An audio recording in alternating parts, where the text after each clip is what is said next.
Big boss 15 के grand premiere का दूसरा पार्ट भी टेलीकास्ट हो चुका है और ये पार्ट स्टार्टिंग तो इसकी काफ़ी ज़्यादा बोरिंग रही, लेकिन फिर जब एंड होता गया, जैसे से एंड शुरू हुआ वैसे काफ़ी ज़्यादा इंटरेस्टिंग हो गया, मज़ा आ गया देखने में। और एक और बात, जिन जिन लोगों ने कल का मेरा रिव्यू देखा होगा उनको मालूम होगा कि कल जो मैंने एक बात कही थी वो बात आज सच हो गई। अब वो बात क्या है और बात क्या सच हुई, चलिए हम आपको बताते हैं। तो स्टार्टिंग करते हैं इस जो ग्रैंड प्रीमियर की जो स्टार्टिंग थी उससे। तो स्टार्टिंग हुई भाई, जो जहाँ तक मैंने बताया था कल आपको कि होगा, प्रतीक, शमीता और निशान तीनों स्टेज पर आए, उनके साथ बातचीत हुई सलमान खान की। फिर बाद जो उनका बिग बॉस OTT का जो थोड़ा बहुत का जर्नी थी वो दिखाई गई, किसकी के साथ जर्नी थी ये बताया गया। फिर उसके बाद उनको घर के अंदर भेजा गया। एग्जैक्ट सेम टाइम पे तो एपिसोड में नहीं भेजा गया था, लेकिन एक्चुअल में उनको सेम टाइम पे घर के अंदर भेज दिया गया था। इसके बाद फिर आए रणवीर सिंह, उन्होंने अपने शो का थोड़ा प्रमोशन किया जो कतई बोरिंग था, बहुत ज़्यादा बोरिंग था। मैं तो 1 मिनट के लिए मन करता भैया आधे घंटे तक ये प्रमोशन चल रहा है, इससे बड़े हटा के कुछ और दिखा दो, हम देख लेंगे। लेकिन ये प्रमोशन सीरियसली बहुत ही ज़्यादा गंदा था, बहुत ज़्यादा बोरिंग था। आधे से ज़्यादा लोगों ने तो इस समय शायद चैनल भी चेंज करके कुछ और देखने लग गए होंगे। लेकिन ये प्रमोशन जो बीच में था इसको बहुत ही ज़्यादा टाइम ड्यूरेशन दी गई। इसकी जगह इसको थोड़ा सा कंप्रेस करके, थोड़ा सरप्रेस करके, इसकी जगह थोड़ा सा अगर एपिसोड को और दिखाया जाता वो ज़्यादा अच्छा होता। इसके बाद बात करें तो जो एंडिंग था इसका ग्रैंड प्रीमियर का, वो बहुत ही ज़्यादा मतलब एक्सपेक्टेड नहीं था। अगर आपको याद हो कि जब भी वीकेंड का वार का अगर एंडिंग होता है या फिर ग्रैंड प्रीमियर या फिर ग्रैंड फिनाले का एंडिंग होता है, तो जो एंडिंग होती है उसमें हमेशा सलमान खान आते हैं और बोलते हैं कि अब सीज़न ख़त्म हो गया, एपिसोड आज कहीं पर ही ख़त्म होता है, बाकी अब कल से आपके एपिसोड शुरू होंगे। लेकिन इसका जो ग्रैंड प्रीमियर का जो पहला दूसरा पार्ट था वो काफ़ी ज़्यादा मतलब समझ ही नहीं आया कि भाई इसका एंड कब हो गया, क्या हुआ क्या नहीं हुआ, कुछ समझ में, बस एंड में आ गया, एंड का वो पोस्टर बनकर आ गया, बस बात ख़त्म, एपिसोड ख़त्म। इसके बाद बात आती है डोनाल्ड बिस्ट और ईशान को जो जंगल में भेजा गया था। वो एक्चुअल में एक नॉमिनेशन टास्क का पार्ट था जिसमें डोनाल्ड और ईशान को अपने आप से आपसी सहमति से किसी एक को नॉमिनेट करना था अगले हफ्ते के लिए, जो भी ये पूरा हफ्ता चालू होगा उस हफ्ते के नॉमिनेशन में डालना था। और क्योंकि जो बिग जी से हम बिग गोरिल्ला भी कह सकते हैं वो आए थे, तो उन्होंने एक चिट्ठी दी थी, उसमें ये लिखा था कि अगर आप इस नॉमिनेशन टास्क को पूरा नहीं कर पाते तो आप दोनों नॉमिनेट हो जाओगे, और अगर आप दो मतलब ये कर रहे तो नॉमिनेशन का आप पार्ट कर देते हो, किसी एक को नॉमिनेट कर देते तो आप घर के अंदर डायरेक्ट जाओगे। ये बात थी पूरी नॉमिनेशन टास्क की, जो एक हुआ है फाइनली। इसके बाद जो इस पूरे प्रोसेस में एक बात अच्छी लगी वो ये कि डोनाल्ड बिस्ट ने बहुत ही अच्छी तरीके से, या फिर ये कहूँ कि मतलब अपना थोड़ा सा बातों का जो उनकी जो कम्युनिकेशन जो स्किल्स थी उसका इस्तेमाल करके बड़े ही आराम से ईशान को मना लिया नॉमिनेशंस के लिए कि वो अपने आप को नॉमिनेट करके डोनाल्ड को बचा ले, अपने आप को बचा ले डोनाल्ड। तो उन्होंने बहुत अच्छे तरीके से अपने कम्युनिकेशन स्किल्स का इस्तेमाल किया, जो उससे मैं काफ़ी ज़्यादा इम्प्रेस हुआ हूँ, सीरियसली उससे काफ़ी ज़्यादा इम्प्रेस हुआ हूँ। मुझे नहीं लग रहा था कि भाई डोनाल्ड इतना ज़्यादा कम्युनिकेशन स्किल्स में माहिर होंगी या फिर इतनी अच्छी तरीके से किसी को मैनिपुलेट कर पाएंगी, लेकिन नहीं, डोनाल्ड ने बहुत ही अच्छी तरीके से ईशान को मैनिपुलेट किया, उसको अपनी साइड लेकर और उसी को नॉमिनेट कर दिया, जो मुझे काफ़ी अच्छा लगा। इसके बाद घर के अंदर आती हैं मौनी रॉय, उनके जो टास्क दिया जाता है वही कि क्या कहते हैं इम्प्रेशन टास्क, वो भी टास्क ठीक ठाक था। लेकिन इस टास्क में एक बात मुझे साफ साफ समझ में आ गई कि ईशान दिमाग नहीं चला रहा है, बिल्कुल उसका दिमाग बिल्कुल नहीं चल रहा। जय भानुशाली उसको बताता है कि भाई तू दिख नहीं रहा है, तू नॉमिनेटेड है, तू कुछ कर, तू दिख। तो बोलता है कि भाई मैं कर तो रहा हूँ, मैं बर्तन धो रहा हूँ। अरे भाई बर्तन धोना तुम्हारा दिखना थोड़ी ना। जय ने बोला तुझे वोट ही चाहिए क्या जीतने के लिए? भाई मुझे वोट से मतलब नहीं है। उससे पहले वो बोला कि नहीं मैं इस घर में रहने के लिए आऊँ, फिर अगले पल कह रहे कि मुझे वोट ही चाहिए।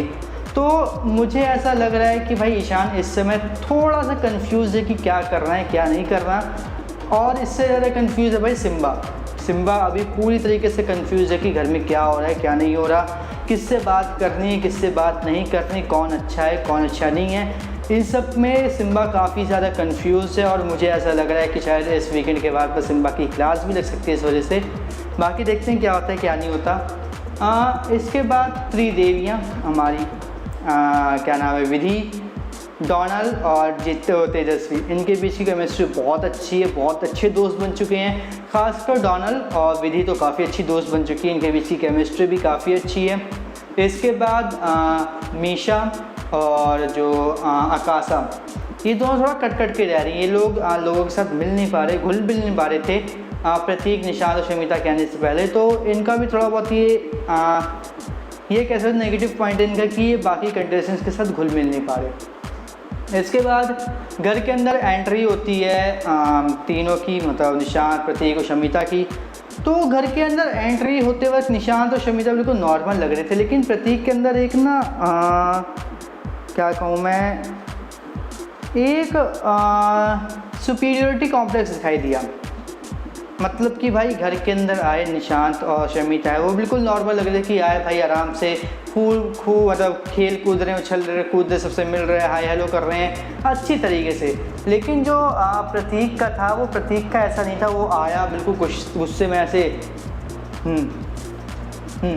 तो ये साफ साफ समझ में आता है कि प्रतीक अपने आप को दिखा रहा है कि हाँ भाई मैं बिग बॉस से मैं डायरेक्ट यहाँ पे आऊँ, कोई बीच में आया नहीं, मैंने डायरेक्ट यहाँ पे एंट्री ली है, सबके सामने एंट्री ली।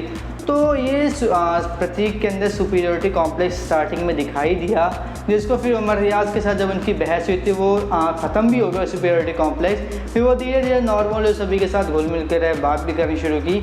लेकिन अगर ये सुपीरियरिटी कॉम्प्लेक्स अगर उनका आगे भी चलता रहा और जिस तरीके से उमर रियाज के साथ उन्होंने लड़ाई की, भिड़ने की कोशिश की, अगर वो बिल्कुल वैसे ही चलता रहा तो भाई प्रतीक ज़्यादा टाइम के लिए टिक नहीं पाएगा शो में। जैसे ही दोनों घर एक साथ आएंगे, जो जंगल वाला जो घर है वो और जो मेन हाउस है, जैसे वो दोनों कंटेस्टेंट्स एक साथ आएंगे, जब वो पूरा घर एक घर बन जाएगा तो प्रतीक मुश्किल से 1 से 2 हफ्ता टिक पाएगा, क्योंकि आसिम रियाज की ज़्यादातर फ़ैन फॉलोइंग प्रतीक सहजपाल को वोट करी थी, उसके फैंस थे, उनको फॉलो कर रहे थे। लेकिन अब जब उमर रियाज आ गया तो आसिम रियाज के मैक्सिमम फैंस उमर के लिए वोट करेंगे, उमर को सपोर्ट करेंगे। तो इस वजह से प्रतीक को काफ़ी ज़्यादा लॉस होगा। इसलिए प्रतीक को अपना गेम काफ़ी सोच समझ के खेलना होगा। और दूसरी बात जो उन्होंने OTT में किया, जैसे लड़ाई करना, फालतू की बातों पे झगड़ा करना, ये सब उन्हें करना बंद करना होगा। इसके बाद मीशा प्रतीक की अच्छी दोस्त है, प्रतीक की उसके साथ बनती भी है, जानते भी मीशा भी बोले कि हम लोगों की अच्छी दोस्ती थी, बात लोग एक साथ है।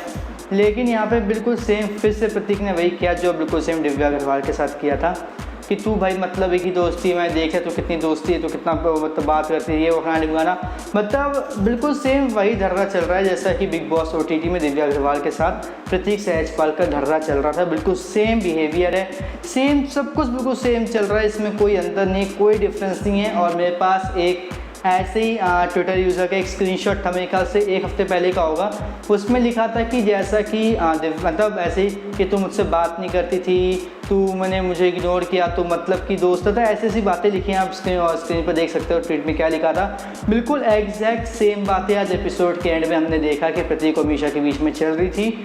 और ये बात मैं आपको बता दूँ कि प्रतीक सहजपाल का गेम प्ले आगे भी सेम रहेगा। इसमें 2 चीज़ें हो सकती हैं, प्रतीक, डोनल, तेजस्वी और विधि, आकाशा, इन 4 लड़कियों के बीच में घूम फिर के रहेगा। लिख के ले लो आप मुझसे, जैसे बिग बॉस OTT में चल रहा था अक्षरा सिंह का और नेहा का, यहाँ पे डोनल, तेजस्वी, विधि और आपका सॉरी विद्या, नहीं विधि तो विद्या था, नाम एक्चुअल में याद है, थोड़ी गलती नाम गलत होगा उसके, सॉरी हैं, और आपका क्या नाम है उसका, आकाशा, इन 4 लड़कियों के बीच में रहेगा। लेकिन यहाँ पे जो सबसे गौर करने वाली बात है वो ये कि डोनल मेरे ख्याल से इस बात में नहीं आएगी, वो सीधा मुंह पे बोलेगी जैसा भी होगा। उसके बाद तेजस्वी भी ऐसी हो, तेजस्वी भी ज़्यादा प्रतीक से मतलब नहीं रखेगी, वो प्रतीक से कतराती हुई नजर आएगी। विधि और आकाशा इन सब बातों में फंस सकते हैं, वो इन सब बातों में आ सकते हैं, वो क्या पता नेहा की तरीके वो क्या कहते हैं विधि को बना, क्योंकि विधि काफ़ी ज़्यादा क्यूट है, वो बहुत ज़्यादा ऐसा लगता है कि सीधी है। और बिल्कुल सेम आकाशा थोड़ी बहुत लगती है कि हाँ वो थोड़ा बहुत वो तेज़ है, थोड़ा बहुत तेज़ तर्रार है वो, इसलिए वो ज़्यादा जल्दी उनकी बातों में आएंगे नहीं। लेकिन विधि काफ़ी ज़्यादा मुझे लग रही सीधी है, तो वो आ सकती है प्रतीक की बातों में। बाकी ओवरऑल बात करते हुए एपिसोड अच्छा था, जो 2 दिन बीते वो भी अच्छा था। एक और बात, सबसे अच्छी बात मुझे जो इस पूरे एपिसोड में अभी तक स्टार्टिंग में लगी है वो विशाल कोटियन की है। भाई वो आते हैं, अगर लड़ाई हो तो लड़ाई में आके कमेंट्री करते हैं कि यहाँ पे लड़ाई हो रही है, ऐसे वो दोनों चाहते हैं कि वो एक दूसरे से भिड़ें, लेकिन वो भिड़ नहीं रहे क्योंकि उनको पता है कि हम भिड़ेंगे तो हम आउट हो जाएंगे। ये सब बातें मतलब जो उनकी कमेंट्री है वो काफ़ी अच्छी लग रही है। वो जो बीच बीच में आकर बताते हैं घर में क्या हो रहा है क्या नहीं हो रहा, किसके दिमाग में क्या चल रहा है किसके दिमाग में क्या नहीं चल रहा है। इस वजह से विशाल कोटियन के भी फैंस भाई बहुत ज़्यादा लोग हैं। मैं तो भाई विशाल का फ़ैन बनने लगा हूँ। अगर वो आगे भी ऐसे ही चलते तो विशाल का फ़ैन एक्चुअल में मैं पूरी तरीके से बन जाऊँगा। बाकी सबका भी फ़ैन होगा, लेकिन विशाल की जो फ़ैन फॉलोइंग है इससे पक्का मैं श्योर हूँ कि फ़ैन फॉलोइंग बढ़ेगी। और जो मैक्सिमम फ़ैन फॉलोइंग जो घटने वाली है वो घटेगी प्रतीक सहजपाल की फ़ैन फॉलोइंग घटने वाली है, जय भानुशाली की थोड़ी सी फ़ैन फॉलोइंग घटेगी, तेजस्वी की भी घट सकती है और करण कुंद्रा की भी फ़ैन फॉलोइंग थोड़ी सी घट सकती है।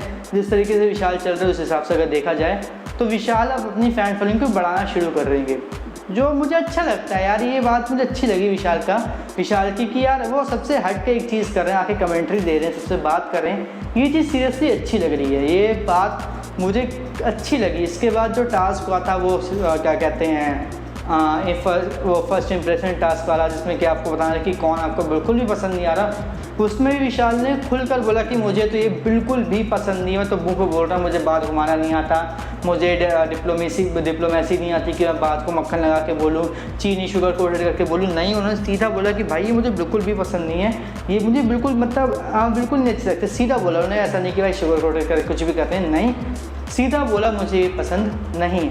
ये बात भी बहुत अच्छी लगी क्योंकि बाकी जितने भी 12-13 कंटेस्टेंट्स थे उन लोगों ने शुगर कोट किया, कुछ ने डिप्लोमेसी के साथ किया, कुछ ने बातों को ऐसे घुमा फिरा के कहा। लेकिन जो विशाल की बात थी वो सीरियसली काफ़ी अच्छी लगी मुझे। विशाल की बात करने का तरीका भी अच्छा लगा। और सबसे बड़ी बात, घर के अंदर भाई एंटरटेनमेंट फुल होने वाला, फुल टू एंटरटेनमेंट ना पूछो भाई कितना होने वाला है। मुझे कम से कम जब सलमान खान ने बताया था कि डोनाल्ड बिस्ट और वो वहाँ पे हैं, क्या कहते हैं, ईशान जंगल में, तो वहाँ से जैसे सीक्वेंस चेंज हुआ, वो घर के अंदर है, फिर घर के अंदर ऐसे मस्ती मजाक चली, तो उसको देख के सीरियसली मैं अपनी हंसी को कंट्रोल नहीं कर पाया था। मुझे इतनी हंसी आने लगी थी कि जो ये मेरी गाल थी ये दर्द होने लग गए थे, इतनी ज़्यादा हंसी आ रही थी मुझे। और ये सीरियसली सीज़न सुपर हिट होने वाला है, बहुत मज़ेदार होने वाला है। और एक और बात मैं कहना चाहूँगा, सिद्धार्थ शुक्ला को मुझे लगा था कि इस आज के ग्रैंड प्रीमियर में स्टार्टिंग में शायद उनको थोड़ा बहुत ट्रिब्यूट दिया जाए या फिर एंड में ट्रिब्यूट दिया जाए, कुछ ऐसा ट्रिब्यूट वाला कुछ काम होगा क्योंकि कल नहीं हुआ था। तो मे बी आज हो, मुझे ऐसा लगा था, इसलिए मैंने कल के रिव्यू में इसे इंक्लूड नहीं किया था। पर आज भी सिद्धार्थ शुक्ला को कोई भी मतलब ट्रिब्यूट नहीं दिया गया, उनके बारे में कोई भी बात नहीं की गई। यूट्यूब में मीडिया में बात आ रही थी कि भाई सलमान खान ने आसिफ रियाज से बात की, उमर रियाज से बात की कि सिद्धार्थ शुक्ला कैसी है, शहनाज कैसी है। वो पूरी तरीके से फेक न्यूज़ थी, इसलिए मैंने आपको उसके बारे में अपडेट भी नहीं दी थी। लेकिन यहाँ पर मैं कहूँगा कि थोड़ा सा मुझे बुरा लगा कि सिद्धार्थ शुक्ला को बिल्कुल भी कुछ भी उनकी बात तक नहीं हुई जो एक्चुअल में होनी चाहिए थी, क्योंकि वो बिग बॉस के किंग थे। लेकिन एक बात है कि बिग बॉस के मेकर्स ने हल्का से एक, अगर ये बोलूँ कि एक क्रिप्टेड मैसेज दिया था कि जो लोग आए हैं, आप उन लोगों में से कई लोगों ने अपना नाम बनाया, इस शो को हिट करवाया, इस शो का नाम इतिहास में रच दिया है। एक तरीके से ऐसी क्रिप्टेड बात कही थी बिग बॉस ने जब सबके सब घर के अंदर आ चुके थे उस वक्त। तो ये मुझे अच्छा लगा था कि यार ऐसा होना चाहिए था, लेकिन उसको खुलकर थोड़ा बता देना तो और अच्छा लगता। बाकी अब आप बताइए कि आज का एपिसोड आपको कैसा लगा, अच्छा लगा, बोरिंग था, इंटरेस्टिंग था। प्रतीक सहजपाल जिस तरीके से उमर रियाज से लड़े वो क्या नॉर्मल ऐसे रिपीटेड लग रहा था। हमेशा के साथ जिस तरीके से उनकी कन्वर्सेशन हुई वो रिपीटेड चल रही है, उनका अब कुछ आएगा चेंज, नहीं आएगा चेंज, इन सब के बारे में बताइएगा कमेंट करके। और बिग बॉस 15 की ऐसे ही रिव्यूज़ पाने के लिए, अपडेट्स पाने के लिए हमारे चैनल के साथ जुड़े रहें, सब्सक्राइब करें, बेल आइकन दबाएँ ताकि आपसे मिस ना हो हमारा कोई भी लेटेस्ट अपडेट।